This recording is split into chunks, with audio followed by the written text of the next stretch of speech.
doing today? Good. How are you? I'm doing good. Actually, this would be the second time I interview you. I remember that. Yeah. Yeah, the first time was finding her beat. Yes. Yep. That was only a few months ago. Yes, that was only a few months ago. That's great. Yeah. I remembered that on that interview, I remembered that I mentioned um to you and the other filmmaker that I hope that I get more stuff from you guys, like that I can keep interviewing you. And there we are. And you'll get Exactly. more from her soon as well. So we just Super keep excited. putting them out. Yes, yes, yes. So I wanted to ask you, Minnesota Mean is a very interesting take on female empowerment and how the athlete world or sports, exactly, roller derby, can be viewed more as a male sport, but it's very, very dominant on the female sport as well. So what inspired you to bring this story to the world?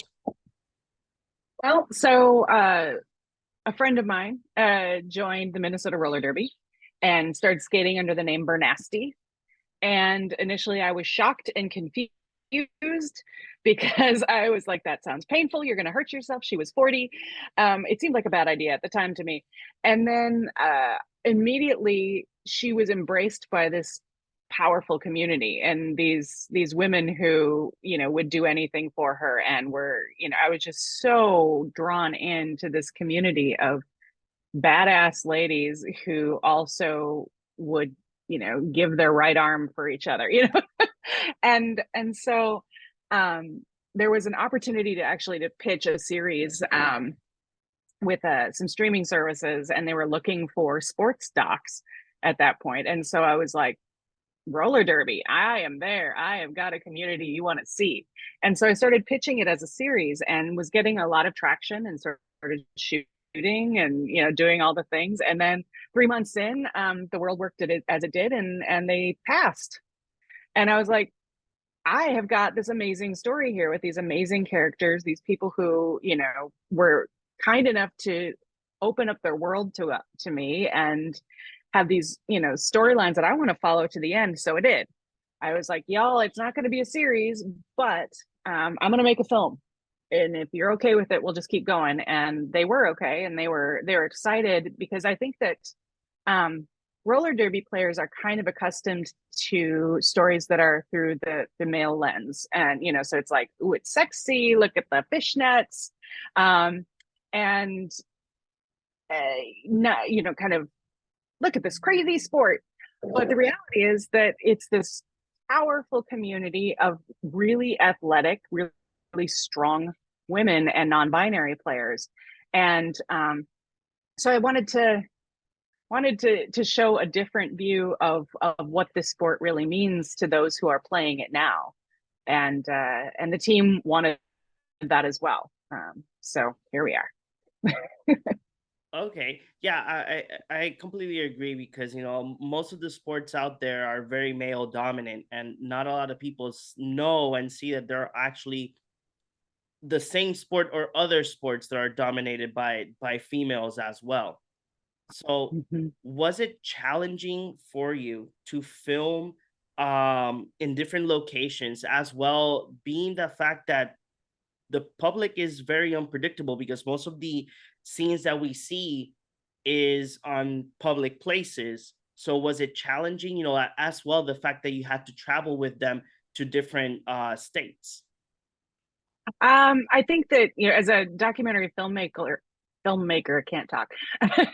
I'm accustomed to just being in odd places and trying to figure out how to make it work. So in that regard, it was kind of a standard, like, well, this is what we're doing now. I will say that certain places that we filmed were more insidery than others. The parties that they would have, that kind of thing. And so there was a need for anybody who was there to embrace the camera crew right away and understand that we were there for the right reasons. So that was probably the most challenging part of it, because it's like, what are you doing here? And then they would see how the team was like, they're with us, and so it immediately was like, oh, they're with them. That's fine. Uh, yeah, I mean, the travel was intense. We're very low budget, very, very, very, very low budget, like no budget. There was no budget.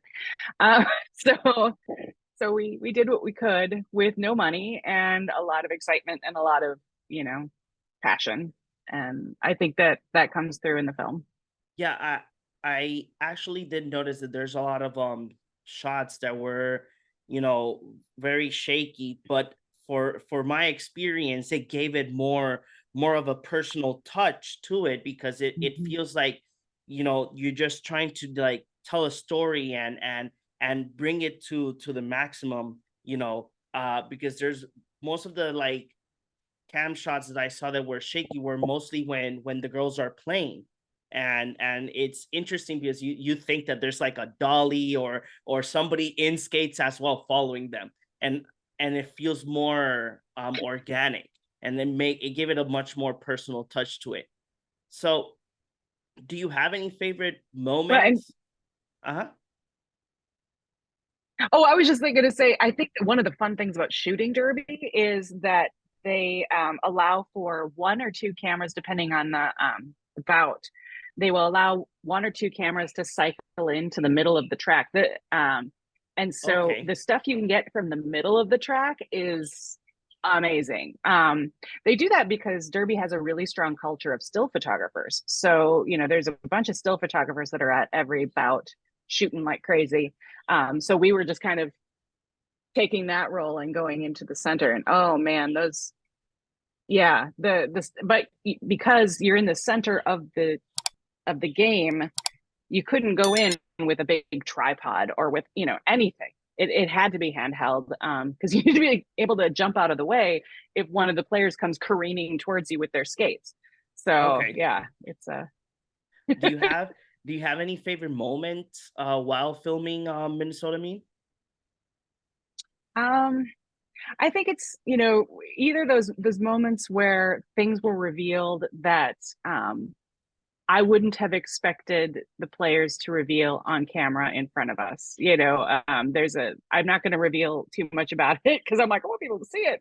But there's a team meeting before playoffs where somebody shares a very personal, life changing moment in front of the team, and the team's like, ah! And sitting there as a filmmaker, it was just like, oh my god, this is one of those life moments that will never happen again, and we are here for it. And the brain is like, that's gonna be a great moment in a film.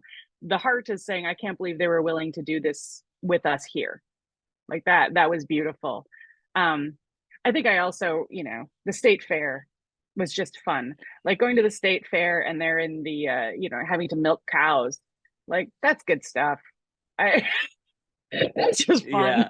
So When I my saw it, I yeah. was like, "This is very interesting," and it was just fun. It's like I would say it's a pause on the documentary to get to know the players a little bit much more personally, and then it's just Yeah. a lot of fun. It was very fun to get a much more personal aspect from them.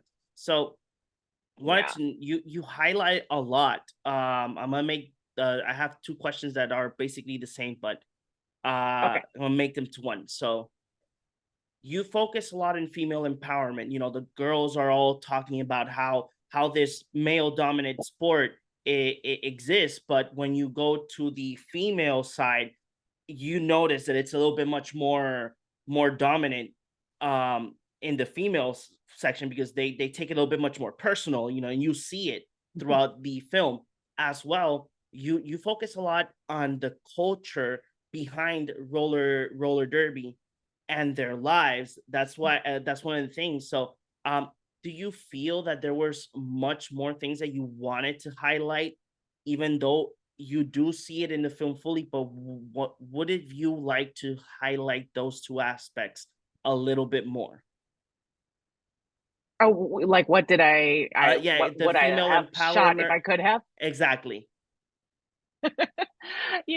I think that I just would love to have been with them more, because as much as it looks like everywhere with them all the time. The reality was that we could only be with them a handful of times throughout that season. And, so for example, when a kind of momentous injury occurs, we weren't there when it happened. We were there for the aftermath. Okay. But stuff like that where it's like, oh, to have a bigger budget would have been awesome. I think, just to get those really insider moments, I think that, for a series, for example, I would love to embed camera crews with every one of the players we're following and just be in their lives. And I think that you're going to find some really exciting things there, because people who are drawn to roller derby are powerful people who are making big choices in their lives to live fully and live big. And with those choices also come challenges, interesting plot points if you're a filmmaker. And so there's just all sorts of things you can explore with that. And to your point about female empowerment, and I think that, I keep feeling like this is the world that I wish my daughters could be in, 8 and 10 years old. And I would love for them to be in this powerful world where they're embodied and they're strong. And so that's what I would like to see. And so that's the world I want to show. Okay. Yeah, because I did see similarities with Finding Her Beat and Minnesota Mean. Obviously, they're two different cultures, two different stories. But one, just you as a female, sorry, just you as a female director, do you have a message for upcoming female directors or that want to become a filmmaker or a producer? Do you have words for them, just to show them a path? Because I understand that making these type of films is very difficult. Mm-hmm. Yeah, no, I would say that, I've been doing this for over 20 years and it's never easy. Um, and I think particularly as a woman, there was a time, and I feel like it's getting less so, but where our stories were considered niche. It was like, men's stories are universal, your stories are niche. Oh, that's a lady's story. And it was like, actually, they're experiencing a lot of the things that men experience too. So I think it has been a challenge to get our stories told on larger platforms, larger broadcasts, streaming services, that kind of thing, because it's still considered niche. But I would say that there's something kind of beautiful in telling these stories and being in that space. I will say, like with Finding Her Beat, for example, we were just at the Outfest Fusion QT BIPOC Film Festival. So queer and communities of color storytellers together. And that was one of the most beautiful experiences I've had at a festival, because everybody is there to support each other. Everybody is there to be like, yes, you did it. And look how beautiful our stories are. And, like in that space, it's so rewarding to tell your stories. And I think that space is broadening, and that space is now starting to include the mainstream festivals more. And it's a beautiful thing to see. So I think as a woman, just knowing that it will be more of a challenge for you, but in the end, your stories are broadening the perspective of what it is to be human, and what it is to be an American, what it is to be all the things you are. And in the end, you are adding to this conversation that we're all having in such a beautiful way. You need to tell your stories, and don't wait for somebody to give you permission. This film is an example too, in the sense that we asked for permission to do a series. Somebody help us make a series. And they said no. And we said, well, we'll make our own damn film, and there's power in that. It feels good to be at the end of the day and be like, we did it anyway. And you know what? That's how it should have been. So Don, I wanted to know, because it just reminded me of an interview I had a couple of weeks ago. So do you think that sometimes when you have an idea as a filmmaker, do you think that is a good idea, or if it's something that comes out to your mind, I want to film this, and that idea does bring some, you know, I would say permissions or anything. Do you think that sometimes it's better to take a chance and just uh, you know, do now and say sorry later? Um, I don't know. It depends on what you're saying sorry for. Um, I no, I do think that yeah, film what you've got in front of you right now. And actually that goes back to the best stories are usually in your life, in your backyard. That's where you've got the greatest access. That's where you've got a unique opportunity to tell a story that nobody else can tell. I mean, Minnesota Mean was my friend Lisa's world. Um, Finding Her Beat was my friend Jen's world. You know, I was talking to somebody earlier this morning, and they're like, "You've got good friends." I'm like, "I do have good friends, but also." I think that if you look at your life and you look at the people around you, those are the stories that you can tell, and you can tell them well. So you know, get shooting now. The one thing is make sure you have good audio. You can fix a lot, but you can't fix bad audio. I, That's the big thing on that. I completely agree. So, are there Yeah. any like ideas that you have like in mind that you would like to do in the future? Um, Excuse me. I would love to pick up that series idea again. I'd love to take Minnesota Mean as a proof of concept and be like, look at this. This could be a series. We could follow any team. We could follow a bunch of teams. It's an international sport. We could go to South America, for God's sakes, and tell a great story about roller derby, and somebody should. So I guess I would love to continue in the derby space. I also would love to tell a story about my mother, who grew up in North Dakota, and completely different world there than roller derby, but more of a personal story there. And there's all sorts of stories that I think are bubbling to the surface at this point. I'm also helping Carrie Pickett right now, producing and editing on her film Ribbon Skirt Warriors, which is about the Native women who fought against Line 3, which is a large pipeline in northern Minnesota. Okay. And in 2020, Winona LaDuke and a number of other women fought against this pipeline. And so, it's another story of how being embedded in a community. Carrie was embedded with these communities for a year, and seeing powerful women take on the powers that be, and making a difference, making a change, being the kind of people that I want my kids to hang out with.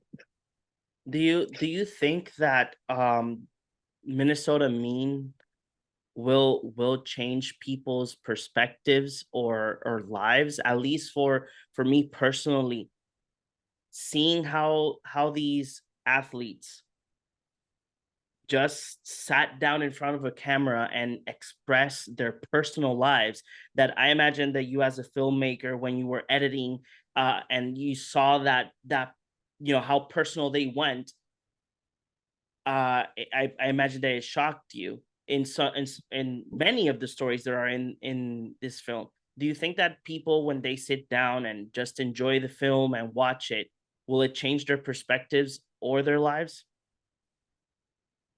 I certainly hope so. I think that, yeah, the vulnerability these women showed was a surprise to me. You certainly hope for that. You certainly hope that somebody feels comfortable enough to share what's really going on with them. But there's no guarantee that will happen. I would love for, in general, I'd love for women and all people to explore that idea of what strength is, what power is, because I think that it's really nuanced. I don't think it's any one thing. And this film explores a lot of different ways in which one can be powerful. And some are, kicking ass on the flat track and knocking somebody down, and and another could be owning a very personal part of your life, and going through it anyway, even though it hurts. And so I think that, yeah, I hope it makes people think about what strength means to them and how they're being strong in whatever way they are. Okay, that's amazing. So I wanted to make a final question, Don. You already mentioned a project that you are working with someone, but I wanted to know: do you have any other upcoming projects besides presenting Minnesota Mean in these upcoming following days? Well, I mean, Ribbon Skirt Warriors we're hoping to premiere in the fall, so that's a lot, and we're still we're still touring with Ribbon or with Finding Her Beat. So Finding Her Beat's going to New Zealand and the UK, and oh God, we're going to be touring Japan this fall. So we got a lot going on. Oh, wow. So yeah, I feel like, yeah, these three films are just kind of coming out all at once, and we're going to be living in their worlds for a while simultaneously developing this roller derby series and anything else that we kind of stumble into. I'm Carrie and Jen from Finding Her Beat keep telling me, they're like, remember, Don, you have a slate. You have a slate of films. It's not just one film. You have a slate of films. So I have a slate of films, and I'm going to continue developing this slate of films that explore, women's power and non-binary folks' power, and just who we are in the world, I guess. That's amazing. Don, really, thank you very much. Just to have a sit down and talk about Minnesota Mean, and I super ecstatic for everybody that's gonna get to watch this documentary. It's very amazing. It's heartwarming, and it's a whole lot of fun as well. Oh, thank you. Personal for the personal touches.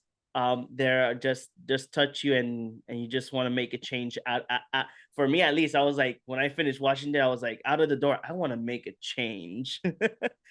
So thank you very much for I'm giving us the physically stronger. I'm that. physically stronger from making this film. I'm working out all the time because it's fun. It's uh, weird. I've never been like that. it happens. It happens. Don't worry about it, because I I know. completely understand. Yeah. but but thank you very much for giving us the chance to talk about the film, and super ecstatic for everybody that is going to be watching it. Thank you so much. It was great talking to you. No, thank you.